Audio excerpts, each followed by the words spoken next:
It's been a year, 1 year, since the Houston Forensic Science Center began analyzing evidence for criminal cases under a civilian management structure independent of police and prosecutors. It began at midnight on April 3, 2014. That's when HFSC officially took responsibility for the Houston Police Department's crime laboratory, parts of its identification division, and its crime scene unit. HFSC's challenge has been, and continues to be, to help the former HPD crime lab recover from past mistakes, while simultaneously taking the lab into the future. Part of that is done by responding fully to a National Academy of Sciences recommendation that forensic agencies be fully independent of law enforcement, prosecutors, and political influence. One of the first problems Houston faced as it sought to create an independent crime lab was one that faces cities nationwide: a backlog of untested evidence from sexual assault cases, the so-called rape kits. In Houston, some kits date back to the early 1980s, and the total was an alarming 6,663. Some of the lessons that we have learned from this is that we need to have a better process, information management systems for testing, that we also have engaged the advocates in this process, the DA's office, and process these cases. The reasons for the stack of untested kits are varied. For years, sexual assaults had been one of the most difficult crimes for victims to report and for police to investigate. Lack of technology, difficulties with prosecutions, and victims deciding not to continue with the judicial process all contributed. So as the city of Houston moved to separate its crime lab from the police department, Mayor Anise Parker decided to test every rape kit without delay. She put forward $2.2 million in city funds to complete the project and received the full support of the Houston City Council. I know this milestone is of special importance to the rape survivors and their families and friends, because it means their cases are receiving the attention they should have years ago. In February of 2015, Mayor Parker, the Houston Forensic Science Center, the Harris County District Attorney, and the Houston Police Department jointly announced that every sexual assault kit had been tested and reviewed. Now the police department and prosecutors are working on the next steps, investigating more than 850 hits in CODIS, the National DNA Database. The decision by Mayor Parker and the Houston City Council to transfer management of the crime lab to an independent local government corporation was designed to remove any actual or perceived influence by police, prosecutors, and elected officials. But it is also meant to restore public confidence in the fundamental belief that our criminal justice system is in fact just. The mayor and council envisioned a forensic operation dedicated to quality, functionality, and integrity. Daniel Garner, president and CEO of the Houston Forensic Science Center, remembers his arrival at the not-yet-opened center. I arrived probably about 8 or 9 months before we actually took over the management of the Houston Forensic Science Center, and that gave us quite a bit of time working with HPD, who were very supportive of this transition. So we were able to accomplish a lot in that time period. I was able to have an in-depth look at the various operations we would be managing, as well as start to configure how they would work together in the future. Dr. Garner and his staff spent months preparing to take over responsibility for an organization with more than 100 people, many of whom had never worked together before. The lab's analysis of latent prints, which had been contracted to a private company, had to be brought in-house, which required new employees. Dr. Garner needed a human resources director, bills had to be paid, so he needed a financial director. Dr. Garner knew the lab's quality assurance program had to be expanded and empowered, and all these people needed offices, furniture, computers. When I came, there was no benefits plan, no retirement savings plan, no compensation structure. There was a lot of work to do. And my office was pretty bare, but I had everything that I needed. I had a phone, a computer, some boxes to put files in, so I was ready to go to work. But well before Dr. Garner arrived, a board of directors appointed by Mayor Parker and confirmed by City Council had been hard at work. Nicole Casares, vice chair of the Houston Forensic Science Center, says the board knew significant changes had to be made without any serious interruption of the city's forensic operations. In other words, rebuild the airplane while it's still flying. So the things that we had to do and plan for, simple things like hiring a secretary and establishing our own website and opening up a bank account, but then also more complicated tasks as well, like hiring an executive director, hiring a CFO, hiring a human resources director. We also had to do things like purchase and install a phone system and a computer system that were separate from those that HPD had. We had to hire an accountant. We had been given money from the city and we had to prepare budgets and figure out how we were going to spend that money. We had to hire an insurance broker because we were tasked with hiring a management team, but how do you hire someone if you can't tell them what their benefits will be? We had to have health insurance and we had to have benefit plans. So there were a lot of things we had to prepare for. The Houston Forensic Science Center's board of directors is unique, in part because the directors do not serve at the pleasure of an elected official. They may be removed from office only under extraordinary circumstances. Tom Allen, HFSC's acting general counsel, understood that under Texas law, the Forensic Science Center would not be legally viable without certain agreements between the corporation and the city of Houston. First and foremost, the city had to approve the formation of Houston Forensic Science Center as a local government corporation. Probably the most important agreement after that has been the interlocal agreement, by which the corporation actually took responsibility for and control of HPD's forensic operations. Then there are all sorts of other agreements. The transition of responsibility from the police department to an independent, not-for-profit corporation was so complex that agreements had to be reached with federal agencies such as the FBI and the Drug Enforcement Agency. This ensured HFSC's analysts would be able to input data into CODIS and handle controlled substances. In other words, to do their jobs. The Houston Police Department provided invaluable assistance to make this a success.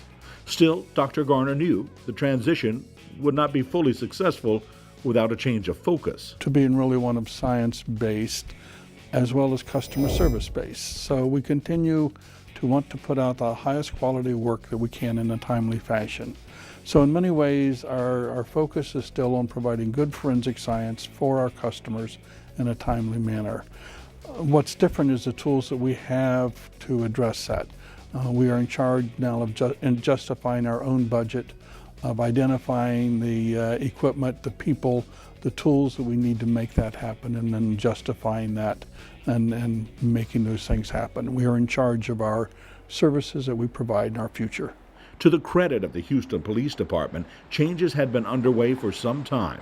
According to Lieutenant Michael Walker, director of the Forensic Science Center's crime scene unit. I think I'm fortunate in having the historical perspective of having been in the homicide division, both as a CSU and a homicide detective in the past. And I will tell you that there was a dearth of equipment when we were there. We were very much, in a sense, sort of shunted to the side. The equipment was not particularly good. And our training, the opportunities for both equipment and training were never really there. So I was almost shocked when I got to the center in returning after so long and finding that we had so much more equipment that was much higher quality and things that we had never had before in the past. Today, the Houston Forensic Science Center provides analysis in 8 disciplines: firearms, controlled substances, forensic biology, including DNA, latent prints, digital forensics, toxicology, and audio and video technology, as well as offering a full-scale crime scene unit trained to collect evidence and reconstruct scenes. The crime scene unit is where the work of a forensic lab begins. These are the investigators who collect the evidence that is later delivered to HFSC for testing. The Evidence Collection Division within the Houston Forensic Science Center is a group of investigators who respond to major crime scenes in order to process those scenes for evidence. I've always kind of considered it to be a two-tiered process. The first is documentation of the scene with photographs, a video, and a scene sketch that will be used later to render a computer-aided diagram. And the second part of it is the actual collection of the evidence itself. Just a dried blood stain, looks like ridge detail from a finger. In this crime scene, a man has been brutally beaten to death in his own apartment.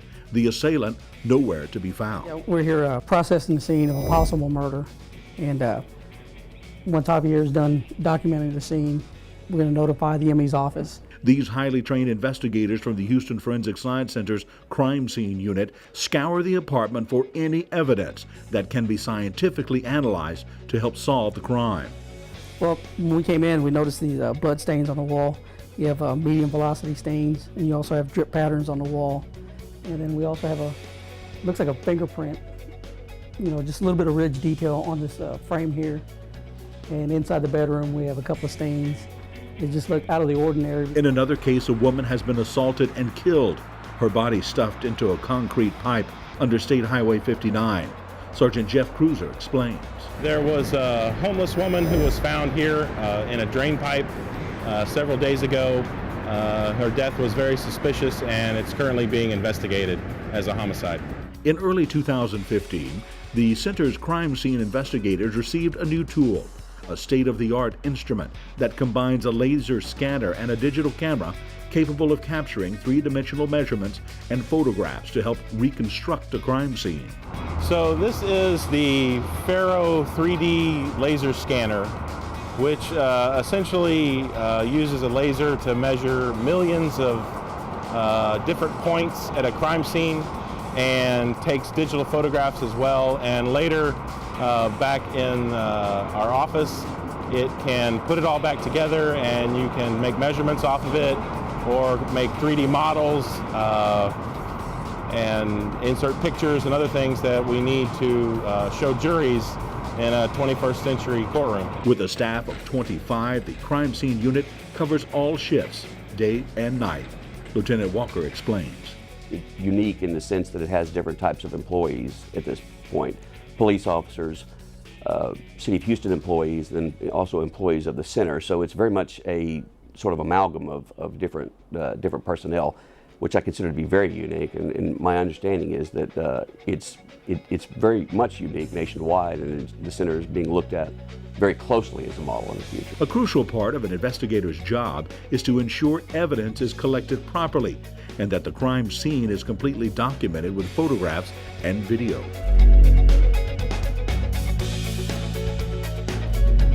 The chain of custody must be documented to ensure a fair and accurate examination of evidence. In all of the Houston Forensic Science Center's disciplines, highly trained scientists and analysts focus on specific types of evidence. One of our biggest goals is just to continue to provide the highest quality analysis and keep up with that demand. Ready to fire? Firing.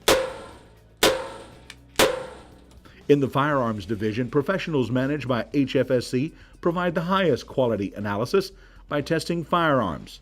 In this case, by firing into a specially designed water tank. Firing. They are examining bullets and cartridges collected from a scene to compare marks that could possibly match those fired from a weapon used in a different crime. In addition, we will place that fired evidence into a database called NIBIN to see if there's any links to other offenses. We are the only lab in the state of Texas that has trainers available to train other NIBIN examiners. In the Controlled Substances section, HFSC's personnel analyze evidence to determine the presence of illicit or prescription drugs, or even chemicals.